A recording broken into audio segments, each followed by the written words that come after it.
Hello' বন্ধু বান্ধৱীসকল, আমাৰ ৪৫০০ যি প্ৰাৰ্থী আছে তেওঁলোক এতিয়া খুব হতাশাত ভুগিছে, তেওঁলোক চিন্তাত ভুগিছে, তেওঁলোক খুব দুখ পাইছে। কাৰণ এতিয়ালৈকে ৪৫০০ যি ডকুমেণ্ট ভেৰিফিকেশ্যনৰ কাম নাইবা যি যাৱতীয় কাম কাজ সেইবিলাক অলপো আগবঢ়া নাই। গতিকে এইটো নিশ্চয়কৈ সকলোৰে চিন্তা হ'বই, কাৰণ আমাৰ যি ৫৫০০ আছে সেইখিনিও হৈ গ'ল, যি GT আছে সেইখিনিও হ'ব ওলাইছে। এতিয়া ৪৫০০টো খুব বেছি এটা কাম আগবঢ়া নাই, খুব বেছি মানে একোৱে কাম আগবঢ়া নাই। তথাপি আমাৰ মৰণোজ পেগু ছাৰে আৰু আমাৰ সন্মানীয় ডক্টৰ হিমন্ত বিশ্ব শৰ্মা ছাৰে কিছু মাজে মাজে মেনশ্যন কৰে কথাবিলাক, কিন্তু সেই কাম বিশেষকৈ আগবঢ়া নাই। এতিয়া যিহেতু ছাৰে কৈছিল আমাৰ ৫৫০০ আৰু GT পিছত কাম ষ্টাৰ্ট হ'ব, এতিয়া সেই ষ্টেটমেণ্টে লৈ কিছু আমি পজিটিভ আছোঁ।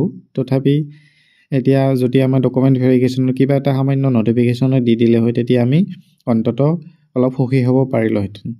এতিয়া কথাটো হ'ল, ইয়াৰ মাজতে আমাৰ কি এটা চিন্তা হৈছে যে ২০২৬ চনৰ ফেব্ৰুৱাৰী ৮ তাৰিখে যি CTET পৰীক্ষা আছে, CTET পৰীক্ষা উত্তীৰ্ণ হোৱা প্ৰাৰ্থীসকলে আকৌ চৰকাৰৰ ওচৰত ডিমাণ্ড কৰিব পাৰে যে আমাৰ ৪৫০০ৰ কাৰণে পৰ্টেলটো পুনৰ মুকলি কৰি দিব লাগে, আমি সুবিধা পোৱা নাই এপ্লাই কৰা, গতিকে আমি এপ্লাই কৰিম।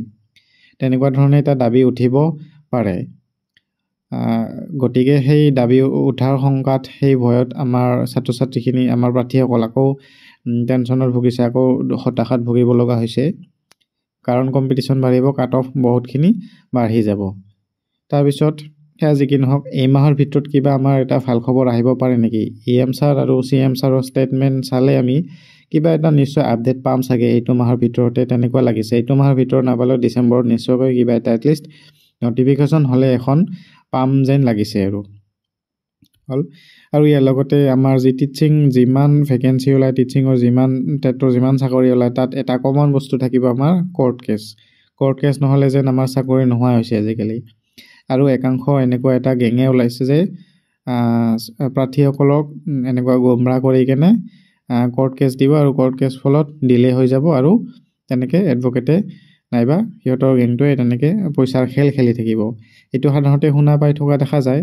সেয়া যি কি নহওক, তেওঁলোকে যদি ভাবিছে আমাৰ লগত অন্যায় হৈছে, তেওঁলোকে নিশ্চয় দিব পাৰে, তাত আমাৰ ক'ব লগা একো নাই। কিন্তু প্ৰচেছটো ডিলে হোৱা খুব বেছি চান্স থাকে, তেতিয়া গভৰ্ণমেণ্টৰ হাতো কোৰ্টে বান্ধি থোৱা নিচিনা হয়। তাৰপিছত ইলেকশ্যনৰ আগত চৰকাৰ যদি ৪৫০০খিনি ওলাই দিয়ে, সেয়া চৰকাৰৰ কাৰণেহে বেছি বেনিফিট হ'ব। কাৰণ ইলেকশ্যনৰ কেম্পিঙত তেওঁলোকে এইটো ক'ব পাৰিব যে আমি ইমান টিচাৰ নিযুক্তি দিলোঁ বুলি।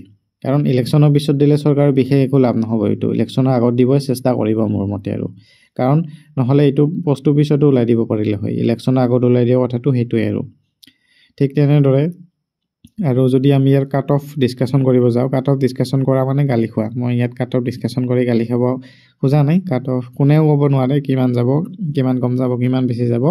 কাট অফ প্ৰেডিকশ্যন 99% মানুহৰে ৰং হয়। গতিকে কাট অফৰ বিশেষ ক'ব যোৱা নাই, কিন্তু ৫৫০০টো চাই আপোনালোকে নিজেই কিবা এটা আইডিয়া কৰি লওক। আৰু সেয়াই আছিল। যদি আপোনালোকৰ ৪৫০০টোৰ কাৰণে নতুনকৈ পৰ্টেল মুকলি কৰি নিদিয়ে, তেতিয়াহ'লে খুব বেছি ইমান এটা কাট অফ নাযাব। আৰু পৰ্টেল মুকলি কৰি দিয়াটো ইমান সহজ নহয়, খুব বেছি আপোনাৰ ৰেজিষ্টেণ্ট পাব ৪৫০০ৰ অলৰেডি এপ্লাই কৰা কেণ্ডিডেটবিলাকৰ পৰা। গতিকে চৰকাৰে সেইটো কাম নকৰে। গতিকে এইখিনি আছিল। আপোনালোকে এনেকুৱা ধৰণৰ আপডেট পাই থাকিব, আৰু মোৰ চেনেলটো ছাবস্ক্ৰাইব কৰিব, লগতে পাৰিলে শ্বেয়াৰ কৰি দিব, মোৰ বহুতখিনি হেল্প হ'ব। Thank U.